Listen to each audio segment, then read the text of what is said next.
Oke, jadi nah, berkaca pada session minggu lalu, jadi kita akan masuk ke basic daripada pemilihan saham. Karena banyak banget yang nanya sama aku bagaimana cara melakukan stock skinner segala macam. Pertama, yang perlu digarisbawahi adalah ketika melakukan stock screener, yang sering saya lakukan itu justru saya nggak ngelakuin dari harga. Justru saya ngelakuin dari apa yang terjadi ada di luar dari bursa, alias pergerakan ekonominya, alias garis besar dunia ini mau kemana, baru kita masuk ke apa yang faktor apa yang bakal mempengaruhi pergerakan emitennya. Boleh di next, Kak? Nah, jadi per 2021, kalau dulu kita ada 7 sektor di IHSG, saat ini tuh ada 11 sektor. Dipecah lagi menjadi lebih banyak. Jadi saham apapun yang kalian beli dari 700 atau kalau nggak salah sekarang udah sampai di 800 ya. Jadi 800 saham yang teman-teman beli, apapun itu kalau teman-teman beli, teman-teman pasti ada di dalam salah satu dari 11 sektor ini. Yang pertama adalah energi. Energi itu seperti kayak perusahaan tambang. Jadi perusahaan-perusahaan yang konotasinya terhadap komoditas itu rata-rata bergerak di bidang energi. Kemudian basic. Jadi basic industri itu perusahaan yang menyediakan bahan baku. Kemudian industri, IDX industri, yaitu perusahaan yang mengolah bahan baku menjadi bahan yang siap dijual. Kemudian non-cyclical. Non-cyclical itu sektor consumer yang selalu digunakan. Apa itu? Contohnya kayak Unilever, HMSP, Gudang Garam, INDF, ICBP itu selalu digunakan, nggak perlu tunggu momen-momen tertentu. Jadi di momen kapan aja itu selalu digunakan. Kemudian ada yang namanya barang konsumer non primer. Itu contohnya kayak penggunaan kalau seandainya market pulih kemudian baru banyak digunakan. Nah, itu yang contohnya IDX cyclical. Nah, kemudian healthcare, sektor kesehatan. Tahun-tahun lalu, 2 tahun lalu kita ingat ada yang namanya INAF, KF, KLBF yang begitu luar biasa. Nah, itu sektor kesehatan. Kemudian sektor penggerak utama kita, yaitu adalah finance. Sektor perusahaan banking. Jadi, apapun yang bergerak di bidang keuangan itu masuknya ke finance.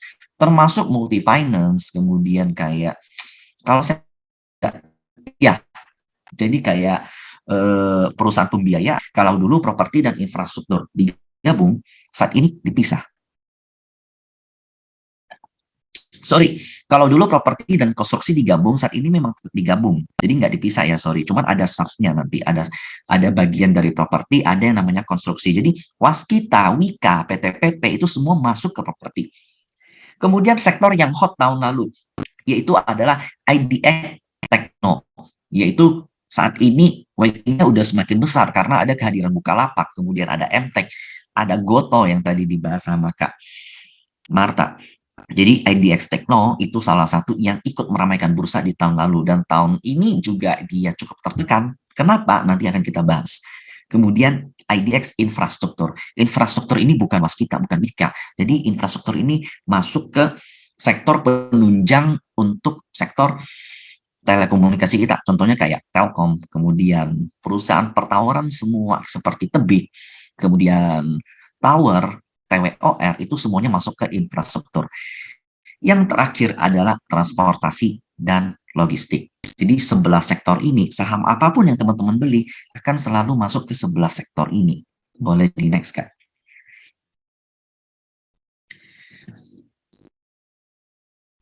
Nah, jadi ini merupakan analisa yang kita lakukan dari atas ke bawah. Nah, nanti di next session akan kita lakukan dari bawah ke atas. Jadi ini merupakan analisa garis besar berdasarkan kondisi perekonomian dunia. Jadi alasan kenapa salah satu saya suka dengan dunia saham atau dengan bursa itu adalah kita nggak cuma belajar soal cuan, kita nggak belajar cuma soal beli dan jual, kita nggak cuma analisa bid dan offer, kita nggak cuma analisa chart, tapi kita juga belajar tentang kondisi keuangan sehingga kita jadi sedikit lebih melek gitu. Jadi kita kalau ngobrol sama teman kita nggak buta-buta amat lah. Jadi seperti ekonomi di US, di China, Jepang, kondisi geopolitik, kemudian kebijakan keuangan dan lainnya, itu apa pengaruhnya terhadap Indonesia. Nah, setelah pengaruhnya terhadap Indonesia, apa yang bakal dilakukan pemerintah Indonesia? Setelah apa yang bakal dilakukan oleh pemerintah Indonesia, apa pengaruhnya terhadap perusahaan-perusahaan yang ada di Indonesia, sehingga kita bisa mengecilkan stok kita. dari 800-an watchlist itu bisa menjadi at least 20-30, itu tergantung dari kondisi yang ada. Boleh di next, Kak. Nah, kita perhatikan, kenaikan harga minyak sebesar 42% dari awal tahun, bukan dari 2020 ya. Kalau dari 2020 itu naiknya sudah lebih dari 10 kali lipat karena minyak sempat menyentuh angka minus. Itu salah satunya disebabkan oleh perang yang ada di Rusia dan Ukraina. Jadi perang membuat pasokan minyak di Rusia terganggu sehingga menyebabkan supply chain keganggu atau alias supply minyak yang ada terganggu. Kenapa? Karena nggak bisa keluar, lagi perang. Gimana cara mereka ngantor minyaknya gitu. Ini membuat permintaan semakin membludak, pasokan tetap, harga minyak pun naik. Apa efek dari kenaikan harga minyak? Jadi minyak itu merupakan salah satu dari mother of all commodity. Jadi semua komoditas induknya itu adalah minyak. Nah, kalau di IHSG, induknya itu mungkin BBCA gitu, atau perusahaan banking, karena mereka yang paling jumbo market cap-nya. Kalau di cryptocurrency, induknya adalah Bitcoin. Kalau di komoditas, induknya adalah minyak. Karena kenaikan harga minyak akan menyebabkan semua komoditas lain naik. Boleh di next, Kak. Nah, salah satu penyebab atau efek dari kenaikan harga minyak itu adalah harga coal. Dengan harga coal yang melambung pesat, itu bahkan Newcastle Coal itu menyentuh angka 400, even di awal 2021 itu di angka 200-an, itu naik lebih dari 100%. Apa efek dari kenaikan harga batu bara ini? Boleh di next. Adalah pendapatan dari perusahaan coal, salah satunya yang paling beken mungkin Adaro, itu mencatatkan pertumbuhan sebesar 100%. Nah, jadi di tahun 2020, GPM atau margin laba kotor di Adaro adalah 22, di angka 22. Ini satuannya bukan, kalau nggak salah ini satuannya udah diubah ke rupiah ya kalau nggak salah ya. Biasanya kalau dilihat dari RTI itu satuannya dolar. Di 2021 itu naik 100%. Dan begitu juga EBITDA yang meningkat nggak sampai di atas 50%, dan yang paling penting dia mencatatkan net cash yang begitu luar biasa. Jadi meskipun produksi coal-nya menurun, tapi margin yang mereka dapat itu jauh lebih tinggi karena kenaikan harga coal. Boleh di next, Kak. Dan itu membuat pergerakan harga saham Adaro yang sepanjang tahun 2021 sideways saat ini bergerak uptrend. Bahkan uptrendnya itu melebihi dari satu kali gitu. Jadi nanti kita akan belajar cara menarik garis uptrend. Jadi bukan cuma soal Adaro, kompatriotnya yang lain seperti ITMG, lalu PTBA, Indi, kemudian perusahaan-perusahaan coal yang lain yang kecil-kecil pun semua ikut uptrend karena kenaikan harga coal ini. Jadi ketika kita melihat apa yang terjadi di dunia, apa pengaruhnya terhadap Indonesia, kita bisa mengecilkan stock list kita. Boleh di next, Kak. Nah, bagaimana dengan saham lain? Ini salah satu contoh yang terjadi di Indonesia di tahun 2022. Kita bisa lihat hampir seluruh saham perbankan mengalami perubahan tren. Bank BCA, Bank BNI, Bank BMRI, Bank BRI. Itu selain karena GDP kita yang bertumbuh udah di atas angka 5%, tingkat loan growth atau jumlah pinjaman itu meningkat. Jadi sederhananya begini, pengusaha-pengusaha tambang itu mendapatkan pendapatan yang lebih. Petani-petani sawit mendapatkan pendapatan yang lebih. Mereka bisa mengembangkan usaha mereka dengan mengajukan pinjaman lebih besar. Mereka lebih pede gitu. Jadi kalau tahun lalu uang yang ada di bank itu banyak, tapi nggak ada yang berani pinjam. Mau usaha apa? Kita mau usaha sedikit-sedikit pandemi, mau usaha sedikit-sedikit PPKM. Tapi di tahun 2022, dengan penghapusan masker, penghapusan PPKM, dibukanya keran, dibukanya pintu untuk wisatawan masuk, kemudian kita bisa lihat di tempat wisata sekarang semua semakin ramai, maka orang akan berani willing to borrow money from bank untuk membuka usaha karena mereka yakin melihat prospeknya. Boleh di next, Kak. Dan ini membuat perusahaan banking meningkat pesat. Kita bisa lihat hampir semua perusahaan banking, tapi enggak yang kecil ya. So far masih yang gede doang, big caps. Itu rata-rata mengalami uptrend. Kita lihat harga BBCA, BNI, BRI itu udah naik berapa. Boleh di next, Kak. Ini loan growth kita. Sorry ya, belum. Boleh flashback sebentar, Kak. Nah, loan growth kita di tahun 2020 minus. Nggak ada yang mau pinjam duit di bank. di tahun 2020. Ketika nggak ada yang mau pinjam duit di bank, sebenarnya likuiditas kita melimpah. Bank itu banyak duit, tapi mau dipinjamin ke siapa? Gitu. Nah, bertumbuh di tahun 2021, bulan Juli, kemudian di kuartal kedua, kuartal ketiga, di April 2022, ini data April, data bulan lalu, tepat bulan lalu, menyentuh angka tertinggi sejak era COVID, bahkan sudah melampaui era sebelum COVID. Hampir menyentuh angka 10. Dan ini artinya pertumbuhan ekonomi kita memang benar-benar gede. Nah, ini dapat membuat NIM atau keuntungan margin dari perusahaan banking jelas meningkat. Boleh di next. Dan ini efeknya terhadap pergerakan harga saham. Contohnya, saya ambil BBNI. Dari tahun 2000, akhir 2021 itu di kotak. Sempat sideways, kemudian di 2022 ngegas, ngebut. Dan dia masih berada di dalam trend line. Meskipun kemarin terkoreksi cukup dalam di sini, tapi dia masih melanjutkan kenaikan uptrend. Bahkan saat ini sudah mau menyentuh titik tertinggi lagi. Boleh di next, Kak. Jadi setelah kita melihat pergerakan harga saham yang secara top to down, maka ini yang sedikit yang bisa saya analisa. Yang pertama adalah sektor energi. Jelas saya oke. Jadi all the commodity is good. Karena tren kenaikan harga komoditas. Kemudian cyclical. Cyclical is good too. Kenapa? Karena menurut saya Astra itu bisa masuk ke consumer cyclical. Kenapa? Karena ketika dulu orang nggak berani beli mobil, ketika orang nggak punya pendapatan, banyak PHK, saat ini udah mulai pulih. Nah, sehingga ini bisa membuat earning atau pendapatan atau ekonomi dari perusahaan-perusahaan yang dulu ditinggal, sekarang bisa mulai dilirik kembali. Nah, cyclical itu salah satunya apa? Ya, contohnya perusahaan Astra, ASI, itu menurut saya cyclical. Nah, kemudian bagaimana dengan health, sektor kesehatan? Menurut saya udah enggak.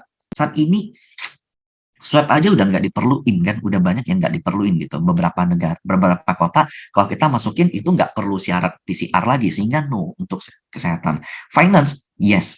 Properti enggak. Kenapa? Karena saat ini meskipun data penjualan properti oke, tapi flow market belum ke situ. Jadi kalau properti itu sebenarnya abu-abu antara iya dan enggak. Sektor tekno menurut saya untuk saat ini, untuk di hold saat ini enggak banget. Kenapa? Karena kenaikan suku bunga itu bisa membuat saham yang kemarin tahun-tahun lalu kenceng di taking profit. Ketika di taking profit, yang di taking profit pasti yang udah dapat profit dong. Ya kan, yang udah kenceng duluan, yaitu yang tahun lalu sektor teknologi, sehingga teknologi no. Infrastruktur juga saat ini menurut saya no, karena pergerakannya sideways dan itu termasuk salah satu penyokong dari perusahaan teknologi, menurut saya no.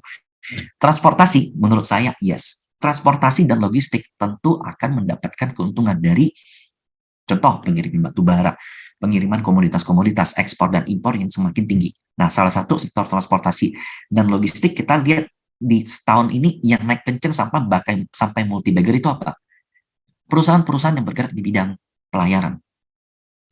Kita lihat Temas, SMDR, MBSS, kemudian ada HIS, itu rata-rata pergerakannya uptrendnya luar biasa. Dan trading di situ tuh boleh dikatakan enak banget karena pergerakannya uptrend dibanding dengan trading di saham-saham big bank, contohnya kayak saham-saham digital bank tahun lalu, contohnya kayak Arto. Kalau mau tradingnya kesempatannya sedikit banget, meskipun belakangan ini Arto menurut saya menarik gitu karena dia udah mulai technical rebound. Boleh di next, Kak.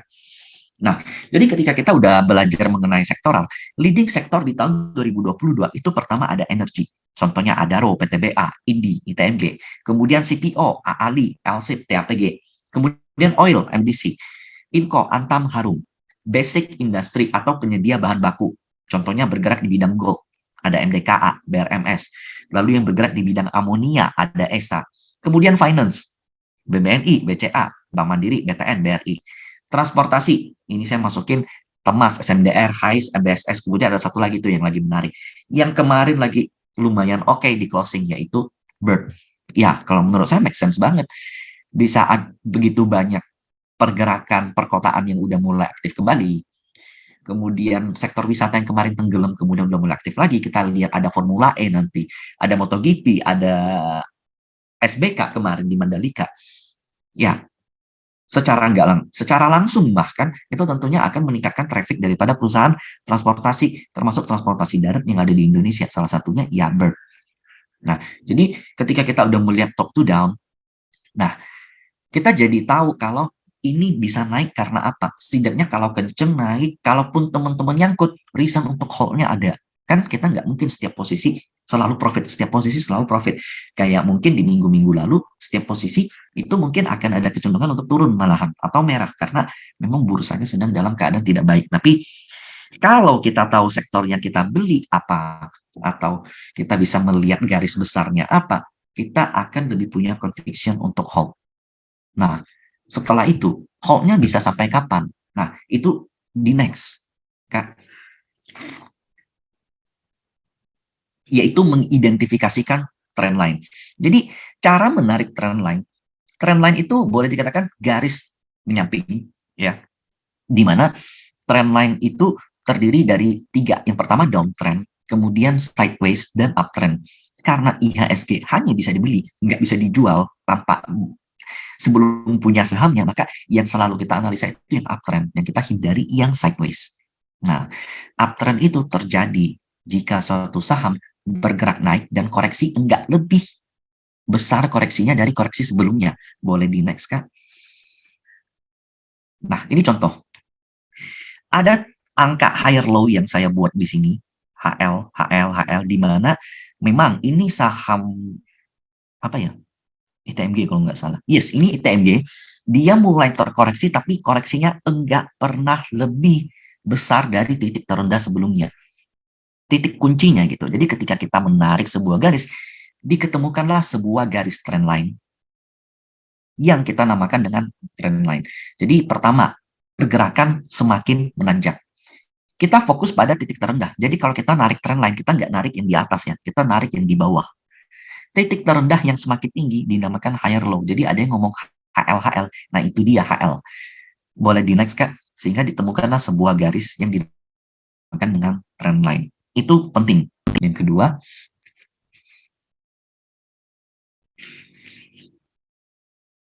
next, Kak. Nah, kapan kita harus beli?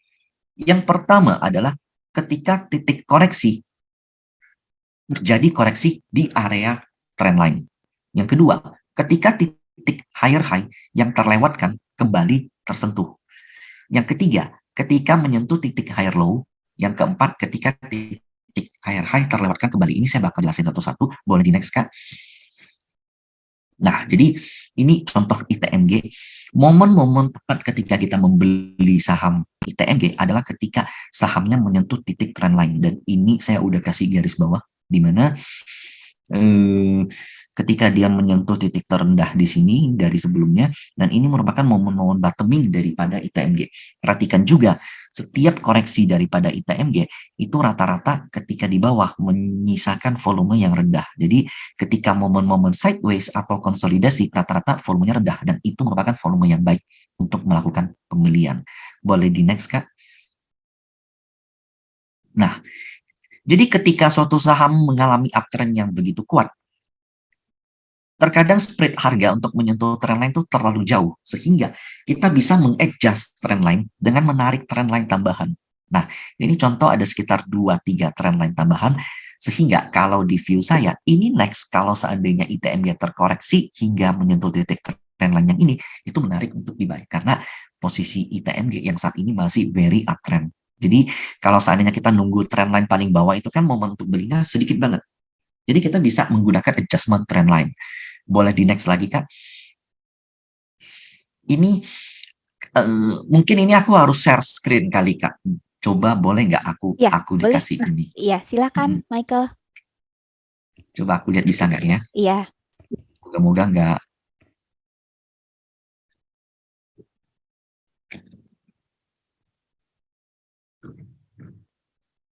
Moga-moga enggak error. sahabat Mireset. Untuk sahabat Mireset yang punya pertanyaan, tadi Michael udah sempat bahas tentang sektoral, indeks sektoral, kemudian juga saat ini kita sedang bahas tentang kapan saatnya membeli saham. Nah, kalau sahabat Mireset punya pertanyaan, bisa langsung ditanyakan di kolom Q&A ya. Jadi kita masih tunggu pertanyaannya sahabat Mireset. Dan ini udah kelihatan Michael untuk share screen-nya? Udah Oke. ya? Nah, kalau tadi kita menganalisa titik terendah yang dinamakan dengan higher low, yaitu titik-titik ini. Ini kan titik terendah, satu. Kemudian ini titik higher low.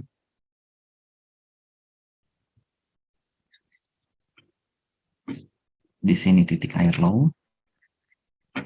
Dia kembali membuat higher low.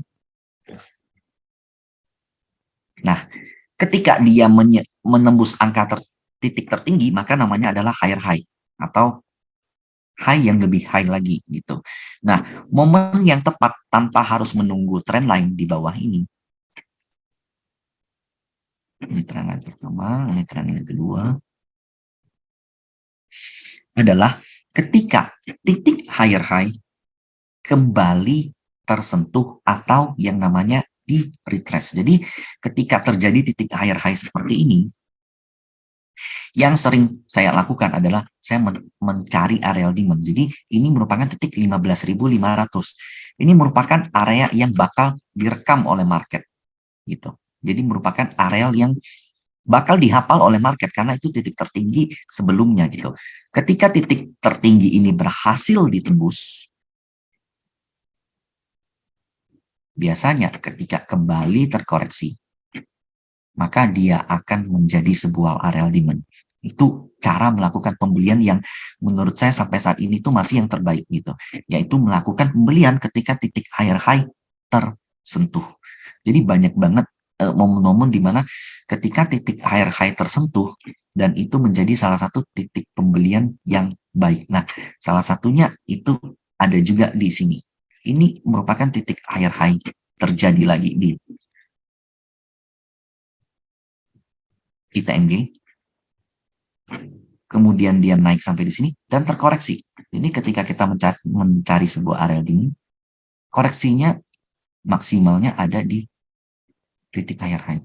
Nah, ketika higher high ini di-create lagi, ITMG pun berhasil menembus area higher high-nya, yaitu di sini, di 30.000. Ketika di 30.000 terkoreksi, ya dia terkoreksi di area demand higher high. Nah, kemudian next-nya, di mana higher high daripada ITMG? Yaitu adalah di sini. Nah, so in my opinion, kalau seandainya ITMG terkoreksi sampai di sini, ini merupakan area demand dan ada potensi terjadi pantulan di situ. Even though kalau kita nyari trend line-nya, nah ada potensi trend line-nya kesentuh di sini. Jadi untuk melakukan pembelian, ya pertama analisa itu dilakukan untuk menentukan area pembelian yang baik. Nah, kemudian ketika kita melakukan eksekusi, jangan lupa perhatikan resikonya. Nah, jadi resikonya dari pembelian ITMG melalui titik higher high ini adalah maksimal sampai di sini juga, yaitu titik higher high yang kedua. Jadi dalam melakukan pembelian, ya seringkali kita harus memperhatikan area demand atau strong demand terkuat dari suatu saham itu di mana. Jadi seringkali titik higher high itu menjadi titik istirahat atau pemberhentian sementara dari suatu saham. Kemudian pembelian kedua gimana? Adalah pembelian yang dilakukan ketika, yang terakhir itu adalah ketika menyentuh titik higher low, yang artinya kita melakukan dengan pembelian yang dikenal dengan istilah buy on weakness. Jadi di sini titik higher low kita asumsikan sebagai titik terendah dari suatu saham. Tadi kan kita udah belajar tentang titik higher low. Contohnya ya.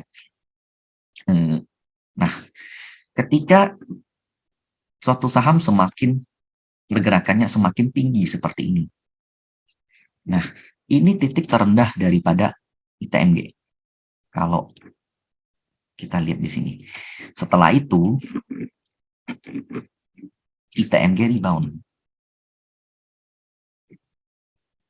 Titik ini berarti kan higher low daripada titik sebelumnya. Ini higher low. Di sini adalah titik higher low.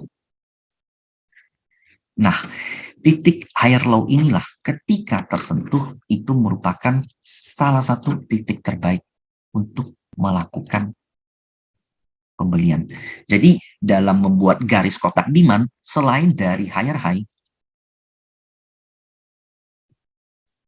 kita bisa menggunakan dari higher low. Dan itu very powerful yang sampai saat ini masih saya gunakan.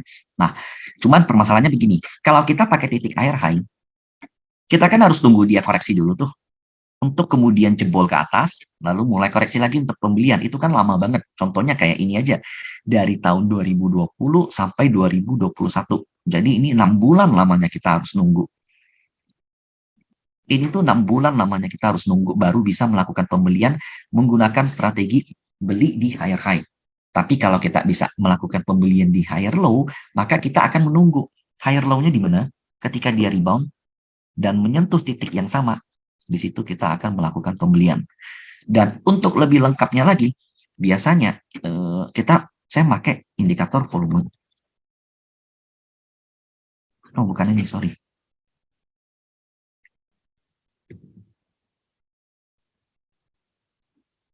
Volume, di mana setiap koreksi saya perhatikan volume yang terkoreksi enggak terlalu gede, dan setiap rally dia ada volume hijau yang jauh lebih oke. Dan di situ itu pertanda sahamnya lagi diakumulasi. Kalau mau lebih lengkap lagi, di sini teman-teman bisa cek Broksum selama periode ini siapa yang ngumpulin, siapa yang jual. Nah, di sini perhatiin ketika saham ITMG melewati titik tertinggi sebelumnya, yaitu titik higher high yang ada di sini. Inilah salah satu titik strategi pembelian yang boleh dikatakan yang paling beresiko, tapi yang cuannya juga paling instan. Apa itu? Yaitu buy on breakout.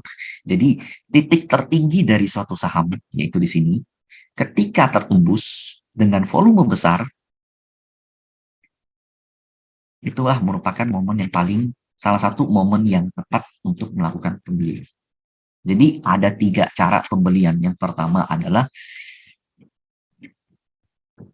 ketika titik higher high tersentuh, kembali. Yang kedua, ketika higher low tersentuh,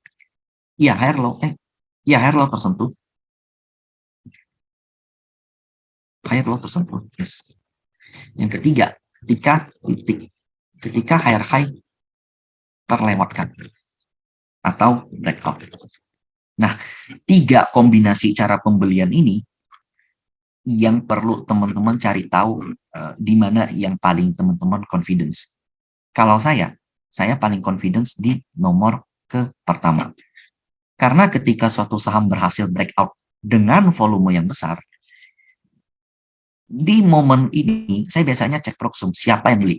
Nah, di situ bakal ketahuan dari kode broker, average mereka berapa, kemudian ngecek selama periode akum ke belakang, siapa yang ngumpulin, di situ juga bakal ketahuan foreign kah, lokal kah.